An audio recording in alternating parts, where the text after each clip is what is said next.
A Igreja Evangélica Palavra da Cruz, em Sidrolândia, Mato Grosso do Sul, traz uma mensagem de fé ao seu coração.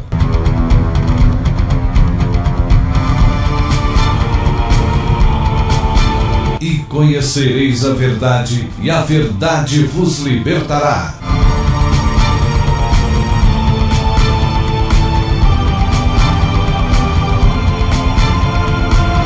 Palavra da Cruz. A apresentação, Pastor Cláudio Morandi. Que alegria mais uma vez estarmos aqui juntos para apresentarmos o programa Palavra da Cruz. Quem tem o prazer de cumprimentá-lo todos vocês nesta manhã de domingo sou eu, Pastor Cláudio Morandi. Olha, eu quero convidar todos vocês que nos escutam para estar conosco em uma de nossas reuniões, todos os domingos às 9h e também às 19 horas. Nós nos reunimos na Rua Acre, número 260, bem no centro da cidade de Sidrolândia. Eu quero falar com você hoje um pouquinho sobre Adão, a figura de Cristo.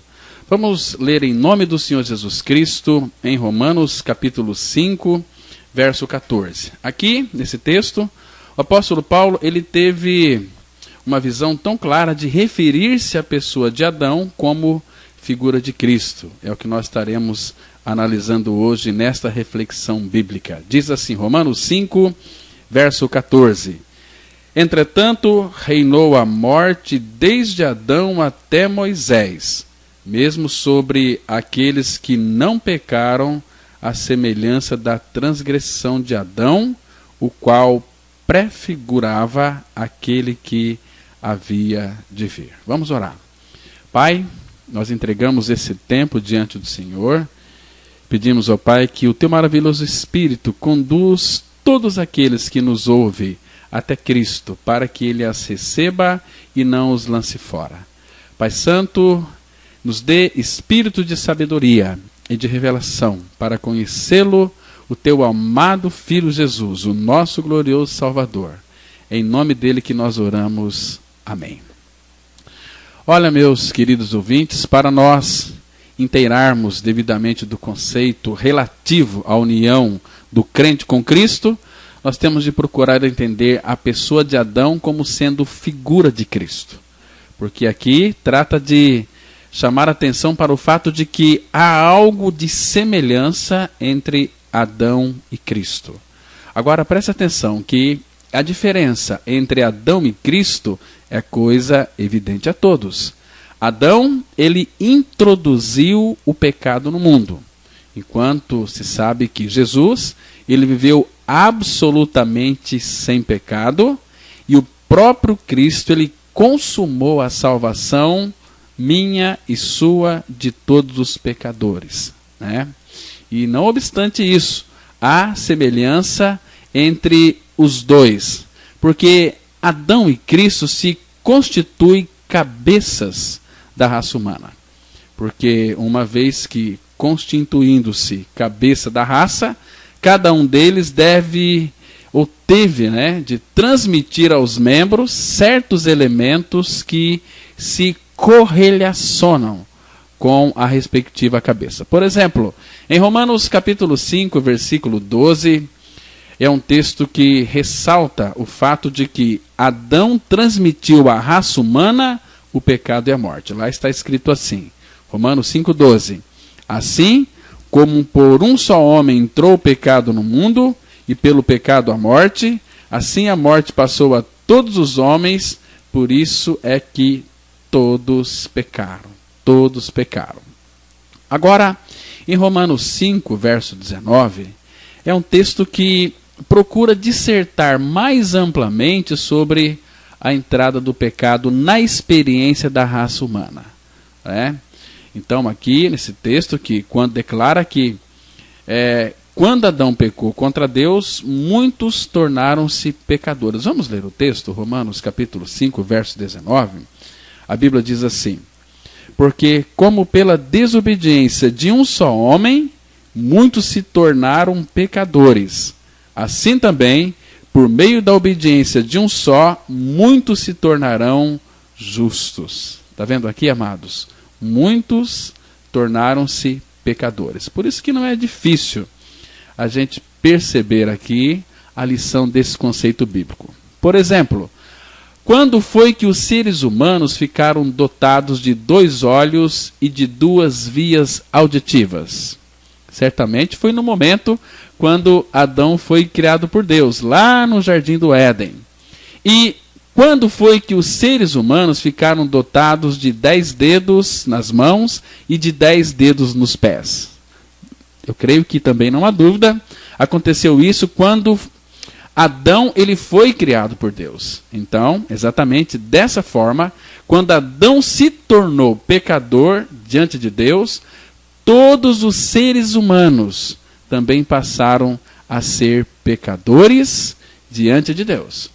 Porque quando Adão incidiu na morte espiritual, também os seres humanos todos, dele procedentes, ficaram submetidos à mesma experiência.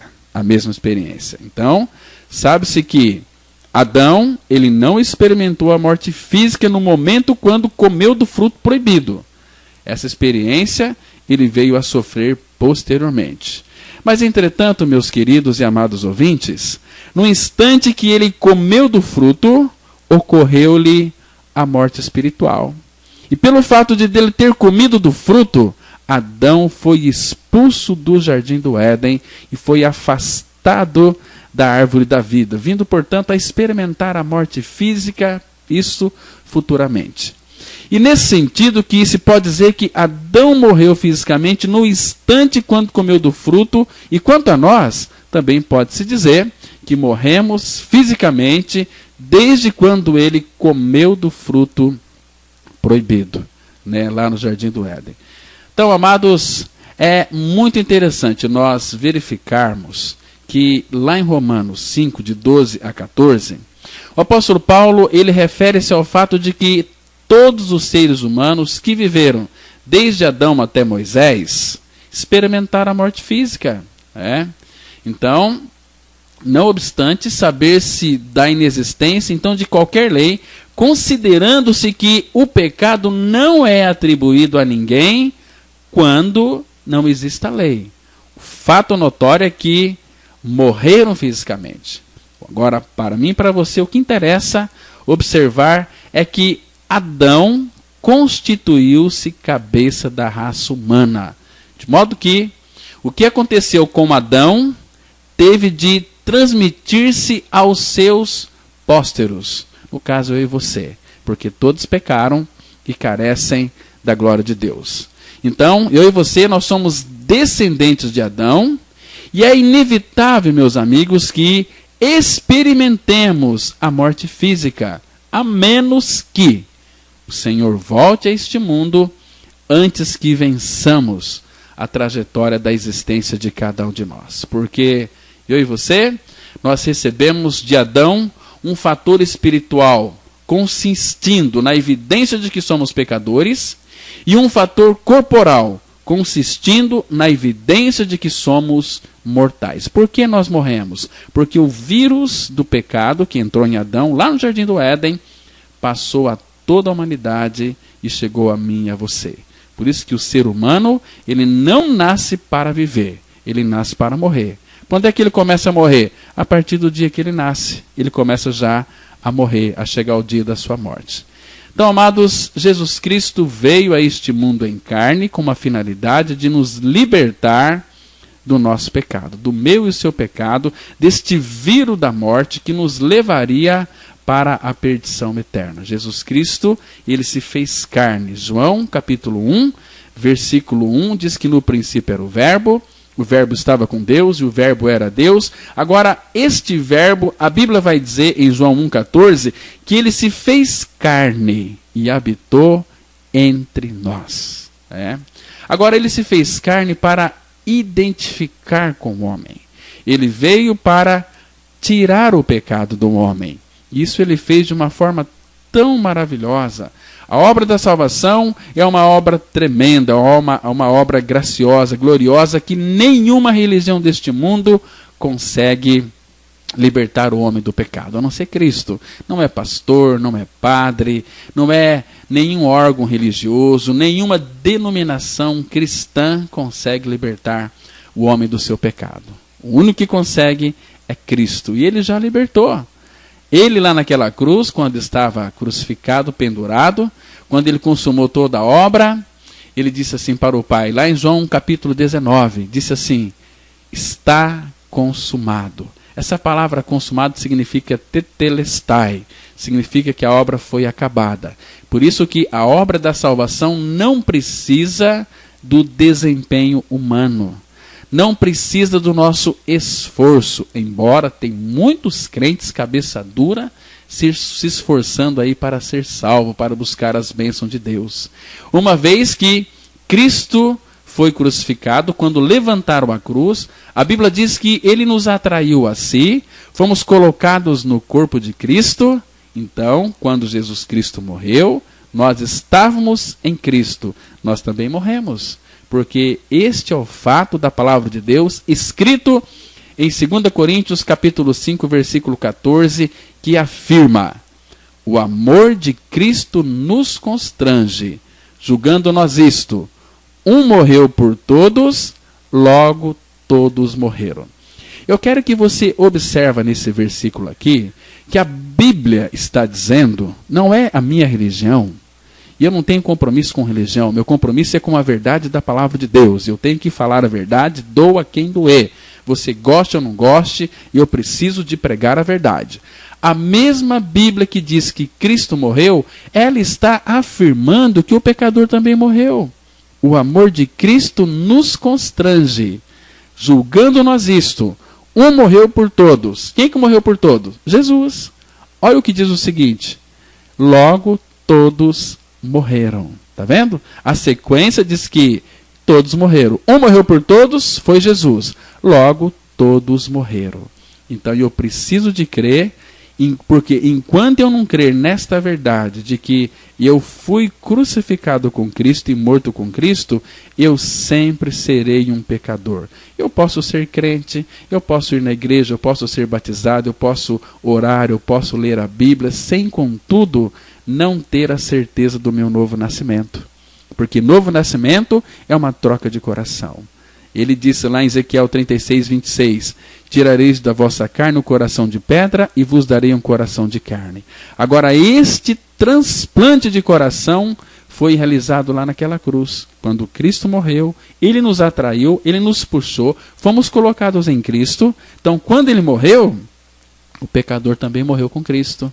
E se você não tem esta experiência de morte com Cristo, clame ao Senhor, porque senão, quando você descer para a sepultura, você pode alegar para Deus, olha, eu fui um crente uma vida inteira, eu orava, eu lia a Bíblia, eu preguei para muitos, e até talvez muitos vieram para a igreja através das suas pregações, mas e você?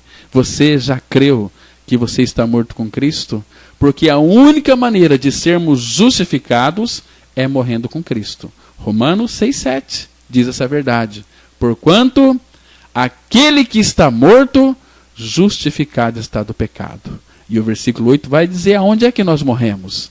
Ora, se já morremos com Cristo, cremos que também com Ele viveremos. Enquanto eu e você não crermos que morremos e ressuscitamos com Cristo, não tem cristianismo verdadeiro para nós. Que Deus, na sua infinita graça e misericórdia, revele esta verdade ao seu coração, que Cristo morreu, mas você também morreu com Ele. Que Cristo ressuscitou, mas você também ressuscitou com Ele. Que Deus te abençoe na pessoa de Cristo. Graça e paz.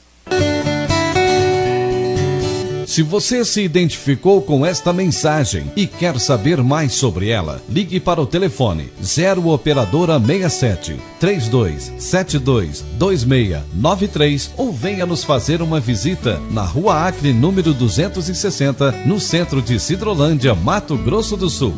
Cultos toda quarta-feira às 19h30. Reunião de oração toda sexta-feira às 19h30 e aos domingos, cultos às 9h e às 19h. Que o Deus da graça e misericórdia vos abençoe sempre. E até a próxima mensagem. Graça e paz.